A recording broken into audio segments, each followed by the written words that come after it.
Hi everybody. In this video I just want to discuss the subject of how to position yourself around the table during a rally and just explain that in a little bit more detail. What I've done is just set up the table itself just to show the position of the ball, where my opponent would be hitting the ball from, and to also illustrate the possible angles of play that my opponent has. So assuming that he's going to hit the ball from that location, his possible angles are he can get about this wide down my backhand side. Can't really get it much wider, because to get it any wider he'd have to get really short on the table, which is fairly difficult to do with any sort of speed. So that's more or less the limit of how far he can put it down my backhand. On the forehand side, on the other hand, because of this extra angle that he's got, he can actually take the ball out quite wide onto my forehand side. So he has a little bit more angle in this direction. This is just more or less the centre line of the angles that are available to my opponent.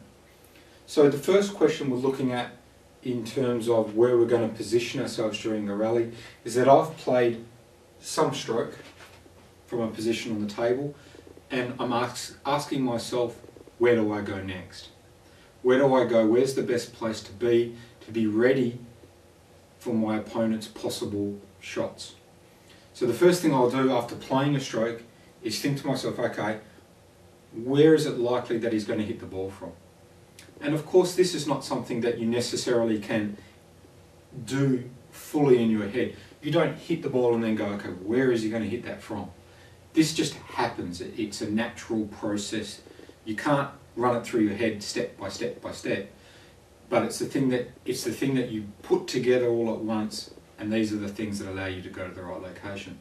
So I'd hit the ball, and my next reaction is, okay, where is he likely to take the ball from? And I'm going to estimate in my head in a split second roughly from that location where the ball is there. That tells me that if I'm standing here, or if I'm standing out here, I'm not in the right location just yet.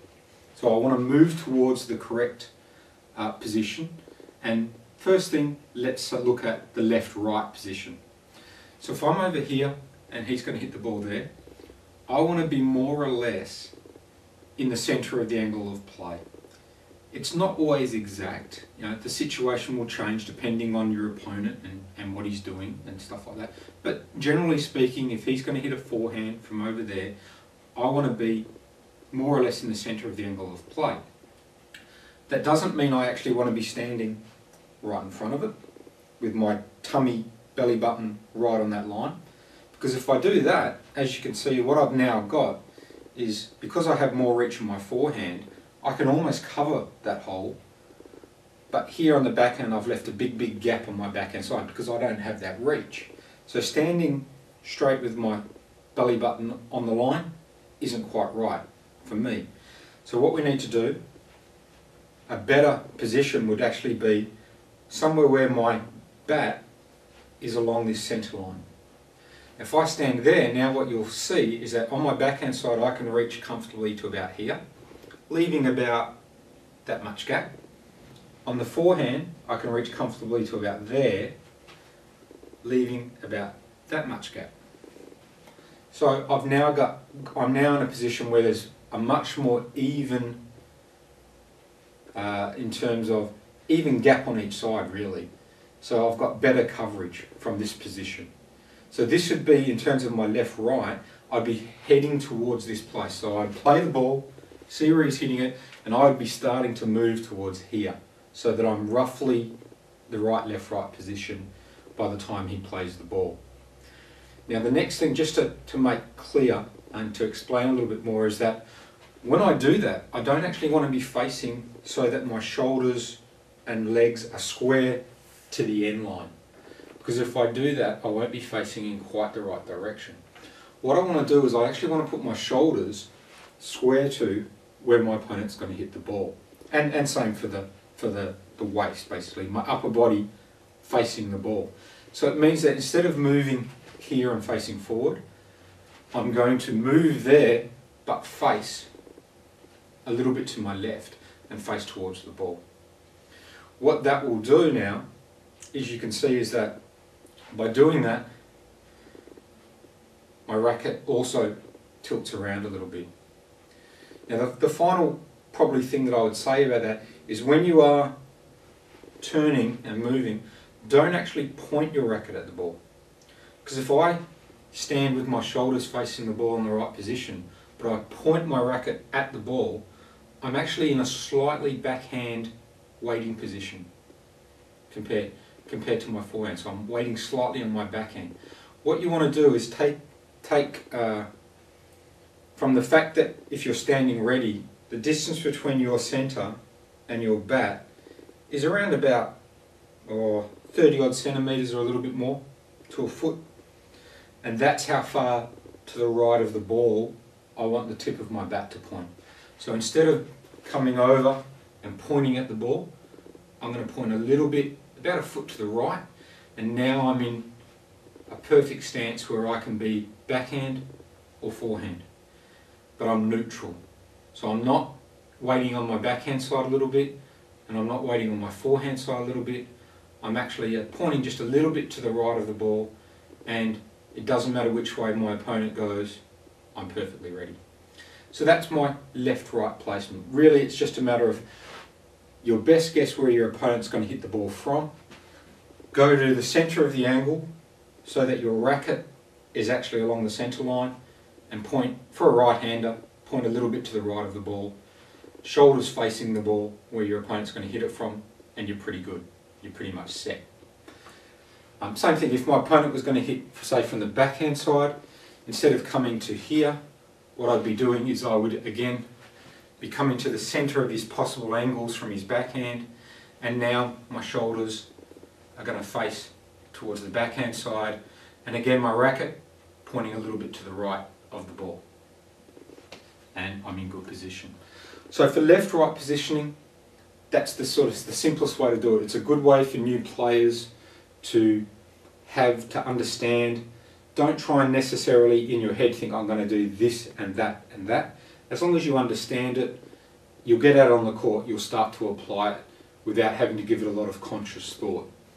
And it's really just an unconscious thing that we do. We hit the ball, we automatically see where it's going, we start moving, and we turn our shoulders so that we're in the right kind of line for the ball. And it all just happens. And you'll get better as you do it. The next thing that we have to worry about though is not just our left-right placement, but how far away from the table we're going to be. And this can vary. For advanced players, it can be quite complex depending on the situation.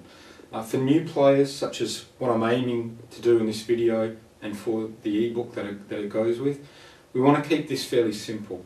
Most of the time as a new player, you're going to be not right up at the table, and you don't want to be far away.